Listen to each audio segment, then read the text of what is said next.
पदाधिकारी ऋषिकेश पाटील काही थोडे आणि पदाधिकारी त्यांनी मिंदे गटामध्ये प्रवेश केला। शेवटी प्रत्येकाचा तो वैयक्तिक अधिकार आहे, ही लोकशाही आहे, निर्णय घ्यायचे त्यांना अधिकार आहे। परंतु वाईट एवढ्याच गोष्टीचं वाटलं की आमच्या सहकारी जिल्हा प्रमुखांनी स्टेटमेंट केले की वरिष्ठांचं सहकार्य लाभत नाही। मात्र गेल्या 4 वर्षात सगळ्या जिल्ह्याचा एकच आक्षेप आणि एकच रोष होता की वरिष्ठांचं लक्ष फक्त संजय विभूतेंकडेच आहे। दुर्दैवानं काही वरिष्ठांचं लक्ष फक्त आणि फक्त संजय विभूतेंकडे होतं। त्यामुळं जिल्ह्याच्या संघटनेमध्येही मोठ्या प्रमाणात खतखत होती आणि त्यांचा मला वाटतं नागपूर अधिवेशनापासूनचा हा विषय होता। शेवटी पक्षात असणारी लोक गेल्यानंतर काही वेळा वेदना होतात, साहजिक आहे, पण काही लोक गेल्यामुळं त्याचा आनंदी होतो। जिल्ह्यातल्या संघटनेमध्ये अत्यंत चांगलं वातावरण त्यांच्या जाण्यानं झालेलं आहे।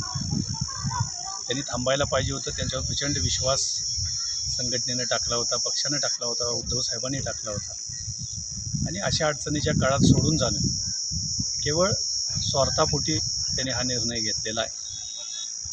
पक्षानं एवढं मोठं केलं, 4 अक्षरांवरती एवढे मोठे झाले की पूर्वी काय होते आणि आता काय आहेत याचा जर विचार केला तर असा निर्णय घ्यायला नको पाहिजे होता, पण दुर्दैवानं घेतला आहे।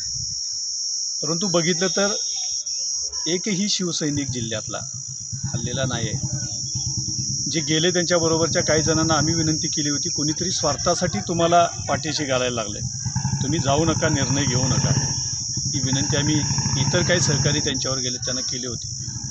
परंतु वैयक्तिक संजय विभूतेंनी स्वतःच्या स्वार्थासाठी ह्या सगळ्यांना आपल्याबरोबर ओढून नेलेला आहे। त्यांना कळेल गेल्यावर काय होतं आहे आणि आपल्याला काय मिळतं आहे।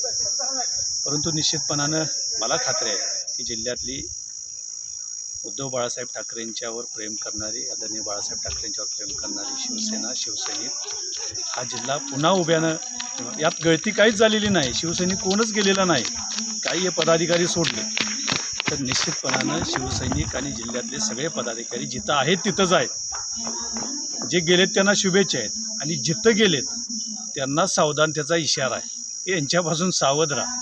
आणि हे कसे आहे, हे जाताना त्यांच्यावर कोण होते, त्यांचं स्वागत करायला कोण होते, ते ज्या विभागातून येतात तिथले जिल्हाप्रमुख त्यांच्यावर नव्हते। तर प्रोटोकॉल असतो शिवसेनेचा की त्या जिल्हाप्रमुखांना पक्षप्रवेशाच्या वेळी घेतलं जातं, परंतु त्यांच्याकडे जो विभाग येतो तिथले त्या मिंदे गटाचे जिल्हाप्रमुख त्यावेळी हजर नव्हते।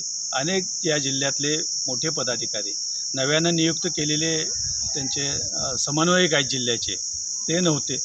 त्यामुळे नेमका यांच्या प्रवेशाला त्या पक्षातून तरी निदान होकार होता का हे त्यांनी बघायची गरज आहे। कारण आमच्या माहितीप्रमाणे त्यांना घेऊ नये असा म्हणणारा मोठा वर्ग होता आणि आमच्यातले बरेच जण ते जाऊ देत असा मानणारा मोठा वर्ग होता।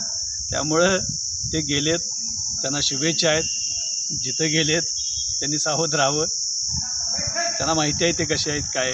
त्यामुळं त्यांच्या जाण्यानं सांगली जिल्ह्यातल्या उद्धव बाळासाहेब ठाकरे शिवसेनेवर कुठलाही परिणाम होणार नाही, काही परिणाम होणार नाही, उलट नव्या उमेदीनं, नव्या ताकदीनं, कारण यांच्याकडं पद जवळजवळ 9-10 वर्ष आहे।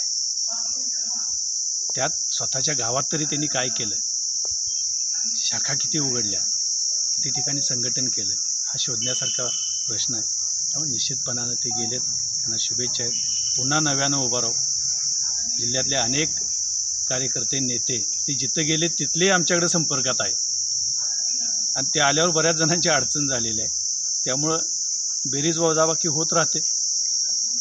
त्यांना शुभेच्छा आणि इथं कुठलाही परिणाम सांगली जिल्ह्यातल्या संघटनेवर म्हणतायत, सांगली जिल्ह्यात किंडार पडलं वगैरे काहीही नाही। त्यांना स्वार्थ होता, ज्यांना काही अपेक्षा होत्या ते गेलेले आहेत। जे मनापासून प्रेम करणारे सगळे जिथल्या तिथं आहेत, कोणी कुठेही गेलेलं नाही, हल्लेलं नाही। धन्यवाद।